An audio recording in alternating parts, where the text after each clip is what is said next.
បងប្អូនមួយចំនួនគាត់ថាពិបាកណាស់ជួបខ្ញុំហើយដោយសារថាត្រូវការណាត់ជួបអញ្ចឹង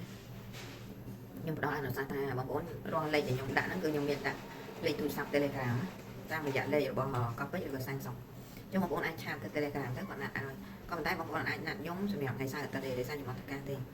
ថ្ងៃបុណ្យទានភាគច្រើនខ្ញុំឈប់ដែរហើយខ្ញុំធ្វើការតែ3ថ្ងៃក្នុងមួយសប្តាហ៍ថ្ងៃដែលខ្ញុំ stand by នៅខាងកប៉ិចហ្នឹងគឺខ្ញុំភាគច្រើនខ្ញុំរក្សារឿងអីផ្សេងខ្ញុំណាត់ភ្ញៀវធ្វើការងារអីវារៀងធំដុំដែរតែខ្ញុំផ្ដល់អនុសាសន៍បងប្អូនថាបើសិនជាបងប្អូនមកពិនិត្យសុខភាពស្ត្រីដូចជាអត់មានឈឺអីទេតែបងប្អូនមកពិនិត្យមើលថាតើយើងកោសិកម្មអាហារយើងមកអេកូស្បូនយើងមកពិនិត្យសុខភាពស្ត្រីដែលយើងអត់មានឈឺអីសោះបងប្អូនបាញ់ណាត់ខ្ញុំឯងដោយសារតែវាអត់មានអីខុសប្លែកគ្នាជាមួយគ្រូពេទ្យទូទៅឯងដោយសារគ្រូពេទ្យដែលនៅកន្លែងអូខេហ្នឹងគឺគាត់មានជំនាញ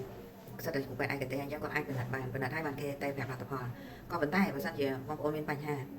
មានរឿងកង្វល់មាន HPV មានមេរោគមានដុំសាច់ស្បូនមានដុំសាច់ក្នុងស្បូនមានបញ្ហាដែលមិនអាចដោះស្រាយបានមានការជំងឺផ្សិតរ៉ាំរ៉ៃមានធ្លាក់សជាបានបញ្ជាមានគីមានអីចង់បញ្ជាក់បងប្អូនអាចណាត់បានក៏ប៉ុន្តែករណីធម្មតាបងប្អូនបាច់គិតថាត្រូវទៅជួបខ្ញុំទេវាដូចអត់មានអីពិសេសទេបានន័យថាដូចតែគ្រូពេទ្យទៅតែអត់មានអីពិសេសទេតែនៅពេលដែលបងប្អូនមានបញ្ហាហើយខ្ញុំដោះស្រាយឲ្យបងប្អូនបានអាហ្នឹងបានជាលក្ខណៈពិសេសរបស់គ្រូពេទ្យដែលគាត់មានបទពិសោធន៍យូរឆ្នាំឬក៏គាត់មានឯកទេសនឹងឯងអញ្ចឹងខ្ញុំក៏អត់សូវជួយចិត្តប្រឹក្សាករណីធម្មតាដែរតែបើមានបញ្ហាខ្ញុំជួយដោះស្រាយករណីលំបាកហ្នឹងទៅជាជំនាញពិសេសរបស់ខ្ញុំ